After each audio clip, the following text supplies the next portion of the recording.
আসসালামু আলাইকুম। বাংলাদেশ থেকে এক ভাই কমেন্ট করেছে, ভাই মালয়েশিয়া ফার্নিচার ফ্যাক্টরিতে বেতন কত? ভাই বর্তমান শুধু ফার্নিচার ফ্যাক্টরিতে না, বর্তমান মালয়েশিয়ায় যে কোনো কাজে, যে কোনো আপনার ফ্যাক্টরি বলেন, শপিং মল বলেন, কনস্ট্রাকশন বলেন, 1700 রিঙ্গিত বেসিক। আর যদি ওভার টাইম থাকে তাহলে সেই ক্ষেত্রে আপনার আরও বেতন বেশি আসবো। আর 1700 রিঙ্গিত বেসিকে বাংলার আসে প্রায় 48-49 হাজার টাকার মতো, আপনার 47,000 48,000 টাকার মতো আসে। আর টাকার রেট অনুযায়ী বুঝাই আপ ডাউন করে। এই জায়গায় যদি ওভার টাইম থাকে তাহলে সেই ক্ষেত্রে দেখা গেছে আপনি 100 ঘন্টা ওভার টাইম করলে পারে এক মাসে যদি 10 টাকা ঘন্টা দেয় তাহলে ওই জায়গায় 1000 টাকা, আর হলে 1700 টাকা, সর্বমোট 2700 টাকা, প্রায় বাংলার 80-85 হাজার টাকা আপনার বেসিক বেতন মাসে বেতন আসবো।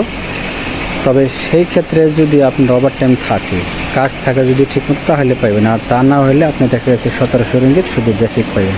এটা ফার্নিচার ফ্যাক্টরি, এই ফ্যাক্টরিতে আমি কাজ করি।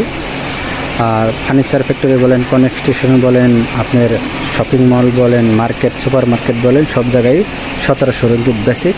ভিডিওটা ভালো লাগলে বেশি বেশি শেয়ার করে সবাইকে দেখার সুযোগ করে দেবেন।